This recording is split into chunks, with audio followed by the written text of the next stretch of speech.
Hi students, మళ్ళీ మనము statistics క్లాస్లోకి ఎంటర్ అవుదాము. ఓకే, సో ఈరోజు మనము చెప్పుకోబోయే topic main parts of a statistical table.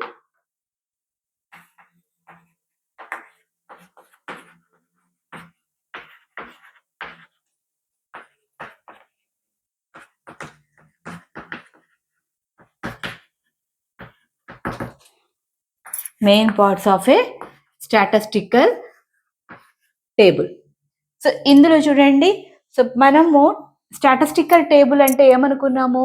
The data which is arranged either row or column. రోలో రూపంలో కానీ and not or and columns రూపంలో కానీ అరేంజ్ చేసినట్టయితే డేటాని మనం ఏమన్నాము? స్టాటిస్టికల్ టేబుల్ అన్నాం. ఈ స్టాటిస్టికల్ టేబుల్లో ఉండే మెయిన్ పార్ట్స్ ఏంటి అంటే, so the first one is table number and next one is title.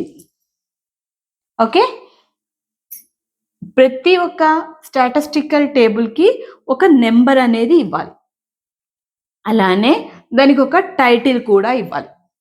Okay, so ఇక్కడ చూడండి, నేను ఒక చిన్న టేబుల్ వేస్తాను. Table format. నెక్స్ట్ ఏంటి? Table format. టేబుల్ ఫార్మేట్ రాస్తున్నామో మనము.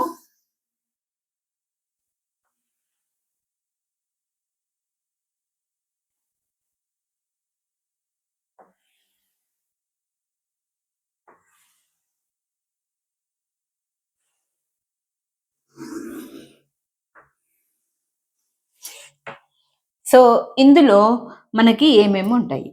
సో దీన్ని మనం ఏమంటామంటే స్టబ్ హెడ్డింగ్ అంటాం. Stub heading. ఓకే, అంటే మనము ఎటువంటి డేటానైతే ప్రజెంట్ చేయాలనుకుంటున్నామో అది చెప్పేది. Which type of data want to be present అనేది చెప్పేది స్టబ్ హెడ్డింగ్స్. Next data. ఇక్కడ మనకు వచ్చేసి డేటాని రిప్రజెంట్ చేస్తున్నాం, like in the form of caption A, caption B. ఇంతవరకే ఉండాలనే కండిషన్ లేదు. కాంటే సిడిఈ ఇంక ఇలా మీరు ఇన్ఫైనైట్ ఎన్నైనా రాసుకోవచ్చు. And so now the last one is total. Here also we can represent the total. Okay, so now the last one is footnote and last one is final one is source where the data is collected. So ఇప్పుడు చూడండి, వీటిని వివరంగా ఒక్కొక్కటి explain చేసుకుందాము. Let us take with an example. So here these are stub entries. వీటిని ఏమంటాము? ఇక్కడ stub entries అంటాం, ఇక్కడ ఎంటర్ చేసే డేటాని. And this is called as main text.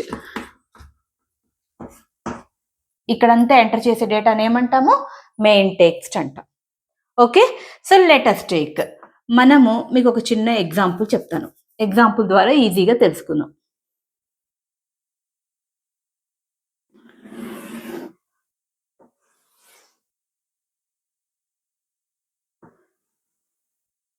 మీకు ఇంకా బాగా అర్థమవుతుంది. So let us take example. ఏంటి అంటే, ఒక టేబుల్ కన్స్ట్రక్ట్ చేస్తున్నాం. దానికోసం ఏంటి అంటే, మీ యొక్క మిడ్ మార్క్స్, ఫర్ ఎగ్జాంపుల్ మీ యొక్క ఇంటర్నల్ మార్క్స్ లేదా ఎక్స్టర్నల్ మార్క్స్ తీసుకుందాం, ఏదో ఒకటి మన ఇష్టం. ఇంటర్నల్ మార్క్స్ అనే దాన్ని నేను తీసుకుంటున్నాను. ఇంటర్నల్ మార్క్స్ కోసం మనం ఒక టేబుల్ హెడ్డింగ్ ఇస్తున్నాం. సో ఇంటర్నల్ మార్క్స్ ఏ బేస్గా వస్తాయమ్మా? సబ్జెక్ట్ బేస్గా. సో స్టబ్ హెడ్డింగ్ ఏంటి? Subject names. ఓకే, సో ఇప్పుడు ఈ స్టబ్ ఎంట్రీస్ ఏమవుతాయి? నీకున్న సబ్జెక్ట్స్ అన్నీ అవుతాయి. Okay, like as English, Sanskrit, and next one is financial accounting, and next one is statistics, and next one is సమ్ బీలా. ఇలా నీ సబ్జెక్ట్. ఇవన్నీ కూడా ఏమంటాము? వీటన్నిటిని మనం ఏమంటాము? స్టబ్ ఎంట్రీస్ అంటాం. చూడండి స్టబ్ హెడింగ్ ఏం చెప్తోంది, సబ్జెక్ట్ నేమ్ ని చెప్తోంది. ఇప్పుడు ఇంటర్నల్ మార్క్స్ అనేవి, let us take this caption as mid-1 and this one is mid-2 అంటే first internal and second internal. ఒక ఇంటర్నల్ కండక్ట్ చేయాలంటే we have lot of options. One is అన్ని కలిపితేనే మనకు కండక్ట్ అవుతుంది. One is assignment and objective and descriptive. Okay, assignment, objective and descriptive. ఇప్పుడు English సబ్జెక్ట్లో అసైన్మెంట్లో 5కి 5 వచ్చాయి, ఆబ్జెక్టివ్లో 4 వచ్చాయి అండ్ డిస్క్రిప్టివ్లో 10 వచ్చాయి.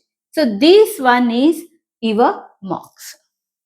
లెట్ us take ఇట్లా మనం ఈ డేటాని ఎంటర్ చేస్తాం. This is called as main text. దీన్ని క్యాప్షన్స్ అంటున్నాము వీటిని, ఈ మిడ్-1 అసైన్మెంట్ ఆబ్జెక్టివ్ అనే వాటిని, అలానే వీటిని ఏమంటున్నాము, మెయిన్ టెక్స్ట్ అంటున్నాం. Let us take here also same assignment, objective and descriptive. Now if you add horizontally, that is called as total.